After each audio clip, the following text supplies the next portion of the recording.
So Kirchhoff's law in electricity, ये हमको electricity का एक बहुत ही इंपॉर्टेंट लॉ है जो हमको काफी सारे न्यूमेरिकल्स सॉल्व कराता है. ठीक है, so let's see, there are two laws here. एक है करंट लॉ जिसको जंक्शन लॉ भी कहा जाता है, देखेंगे रीजन क्यों. और दूसरा है वोल्टेज लॉ जिसको लूप लॉ भी कहा है. Okay, so for current law ये बहुत सिंपल है. यहाँ पे हम देख सकते हैं कि अगर सपोज चार्जेस के टर्म में बात की जाए, कोई भी एक पॉइंट है, सपोज ये यहाँ पे 3 वायर दिखाए गए, अगर सपोज पर सेकंड यहाँ से 10 चार्जेस आ रहे हैं और पर सेकंड यहाँ से 10 चार्जेस आ रहे हैं, तो यहाँ पे पर सेकंड कितने चार्जेस निकलेंगे इस पॉइंट से? ऑब्वियसली 20. ठीक है ना. सो ये एग्जैक्टली करंट यानी कंजर्वेशन ऑफ चार्ज के बेसिस पे है, कोई डिफिकल्ट नहीं है ये. It states that at any junction in an electric circuit, ठीक है ना, जंक्शन यानी क्या, ये पॉइंट जहां पे 3 या 3 से ज्यादा वायर्स जहां से निकले, ठीक है ना. So at any junction in electric circuit the sum of currents flowing into the junction, ठीक है, नोड्स या फिर जंक्शन एक ही बात है. Okay, so sum of currents flowing, देखो यहाँ पे ये दो करंट्स है जो यहाँ इनटू द जंक्शन जा रहा है, दिस इज द जंक्शन, ठीक है, I1 और I2. ओके, सो इन दोनों का सम यानी ऐड करना है I1 plus I2 is equal to the sum of currents flowing out of the junction. यानी यहाँ पे तो वैसे एक ही करंट जा रहा है बाहर की तरफ, तो obviously I1 plus I2 will be what? Equal to I3. अगर सपोज ये 1 एम्पियर होता और ये 2 एम्पियर होता, ये 1 plus 2 यहाँ से कितना निकलता? 3 एम्पियर. That's it. ठीक है ना. इसको एक और अलग फॉर्म में हम बोल सकते हैं, बट एग्जैक्टली ये वाला फॉर्म ज्यादा आसान है.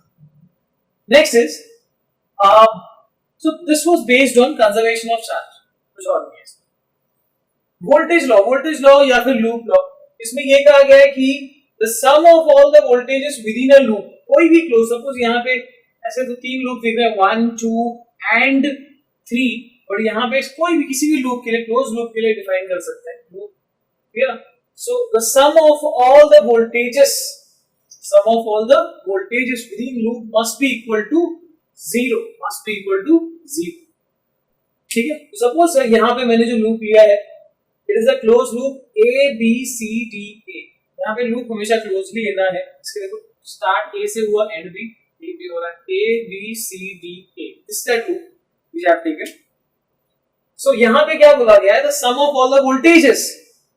अब वोल्टेज में सिर्फ V नहीं आता या सिर्फ EMF या E नहीं आता, IR भी आता, V is equal to IR भी होता है, तो वो भी टर्म यहाँ जुड़ जाएगा. Sum of all the voltages is equal to what? 0. लेकिन यहाँ पे साइन कन्वेंशन लगाना होता है. जैसे सपोज मैं लूप में ट्रैवल कर रहा हूं and while travelling I get a cell, ठीक है, जिसका ईएमएफ E है. अगर वो उसका पॉजिटिव पहले मिला और बाद में मिल रहा है नेगेटिव, तो उसके साइन को -E है. ठीक है.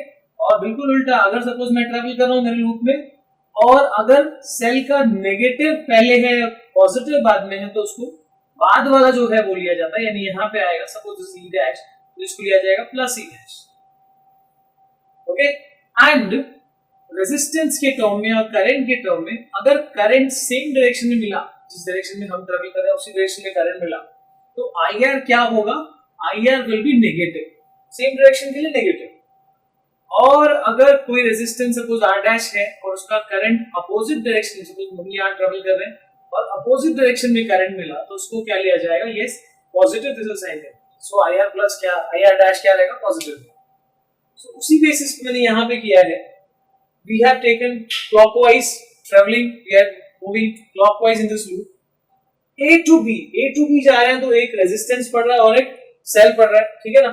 सो IR क्या लिया जाएगा? देखो यहाँ से हम ट्रैवल कर रहे हैं, सेम डायरेक्शन, करंट का हम सेम डायरेक्शन है, तो IR लिया जाएगा नेगेटिव, वो लिया है. I1 R1 यहाँ पे माइनस में लिया है. ठीक है. एंड सेल का प्लस पहले पड़ रहा है, दूसरा क्या पड़ रहा है? माइनस. तो माइनस लिया जाएगा, -E1. राइट. एंड और क्या है? देखो और क्या दिख रहा है यहाँ पे इस लूप में? यस, एक और रेजिस्टेंस है, एक और सेल है. Again this is in same direction. देखो यहीं से आगे बढ़ रहे हैं हम और देख रहे हैं कि करंट हमारे ही डायरेक्शन में है. अगेन I2 R2 क्या रहेगा? नेगेटिव आएगा.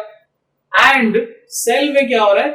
सेल में इस बार माइनस पहले पड़ रहा है, बाद में क्या आ रहा है? प्लस, तो इसको लिया जाएगा plus. So this is plus E2 is equal to 0. ठीक है ना? Sum of all the voltages is equal to 0.